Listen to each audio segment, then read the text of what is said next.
जी, तो welcome another lecture.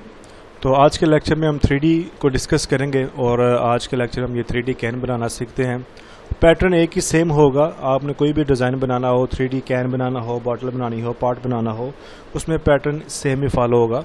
और सबसे पहले हम क्या करेंगे, एक हमारे पास एक मॉडल होगा, उसके बाद हम यहाँ पे एक लाइन लगा लेते हैं ताकि उसको हम एक हाफ उसको डिवाइड कर सकें अपने वर्किंग के लिए। वो डिवाइड करना क्यों ज़रूरी है वो भी मैं आपको बताता हूँ। ये लाइन है, इसमें हम ज़रा कलर ऑन कर लें ताकि मुझे शो हो, और इन दोनों इमेज को सेलेक्ट करके हम इसको यहाँ से इसके अलाइनमेंट को हाफ कर लेते हैं, सेंट्रलाइज कर लेते हैं।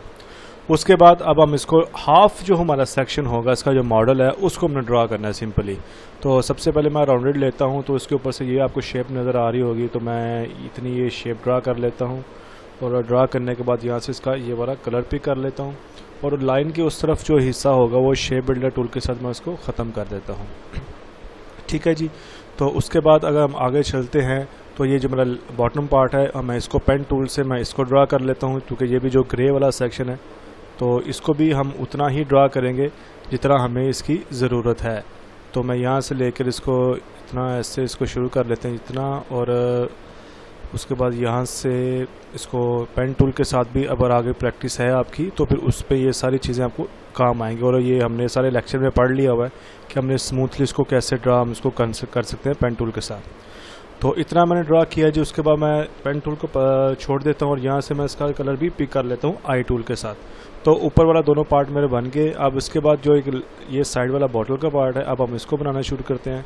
तो यहाँ से मैं पेन टूल से के साथ ही इसकी ट्रेसिंग शुरू करता हूँ इसके पाथ के हिसाब से ही, और शिफ्ट एक्स कर लेता हूँ ताकि से मुझे आउटलाइन इसकी शो हो, ताकि मेरी ट्रेसिंग जो है वो बिल्कुल अच्छी तरीके से मेरी हो सके।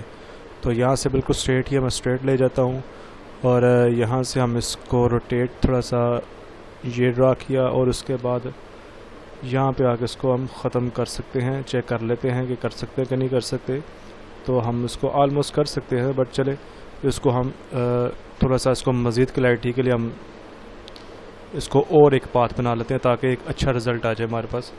और यहाँ पे आके इसको मैं ख़त्म कर देता हूँ, और उसके बाद मैं डायरेक्ट सिलेक्शन टूल पकड़ के और आई के साथ मैं इसको भी कलर फिल कर देता हूँ। वो आप इस कैन के अकॉर्डिंग जो आपको कलर बेटर लगता है आप यहाँ से इसका कलर ले सकते हैं। ठीक है जी। तो आपने जो भी 3D डिज़ाइन बनाना है उसका मेन पर्पस क्या होता है कि मॉडल का हाफ जो सेक्शन होगा वो आपने एग्जैक्टली उसको बनाने की कोशिश करनी है जो कि ओरिजिनल का है। उसके बाद हम क्या करते हैं जी, इसको हम साइड पे ले जाते हैं, और ये जो हमने लाइन ड्रा की थी इसको भी हम ख़त्म कर देते हैं, और तीनों को पकड़ के मैं ग्रुप कर लेता हूँ। ग्रुप करने के बाद आपने जाना है जी इफेक्ट्स के, और यहाँ पे आपको होगा 3D, और यहाँ पे आपको रिवॉल्व की ऑप्शन नज़र आएगी। आपने रिवॉल्व के ऑप्शन को चूज़ कर लेना, और रिवॉल्व के ऑप्शन को चूज़ करने के बाद ये आपके पास ऑप्शन ओपन हो जाएगी, और यहाँ से नीचे से आपने इसको राइट एजेस कर लेने हैं। और राइट एजेस जैसे ही किया आप देख सकते हैं कि ऑलमोस्ट उसकी शेप आनी उस तरह की शुरू हो गई है। उसके बाद इसको पकड़ के हम थोड़ी सी इसको मॉडिफाई कर लेते हैं शेप को, कैन के ज़रा थोड़ा सा इसके प्लेसमेंट करने के लिए आप इसको ऊपर नीचे कर सकते हो अपनी शेप के अकॉर्डिंगली कि कितना कहाँ पे वो आपको बेटर लगेगा शेप आपकी।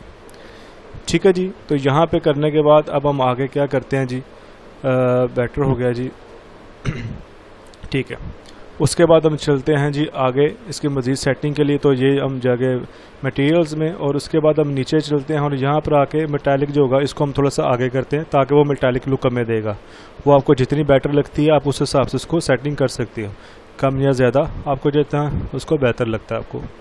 तो उस हिसाब से सेटिंग की है। उसके बाद चलते हैं हम लाइटनिंग में, और लाइटनिंग में आके अब यहाँ से आप मज़ीद उसकी सेटिंग कर सकते हैं। जैसे आप देख सकते हैं कि आपकी जो लाइट्स है कैन की वो आप उसके अकॉर्डिंगली आप उसको सेट कर सकते हो।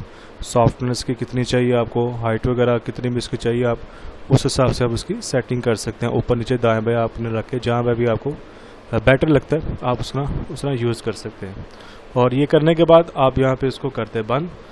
ये बंद करने के बाद अब आप देख सकते हैं कि हमारे पास जो मेन कैन था वो हमारे पास आ चुका हुआ है ऑलमोस्ट।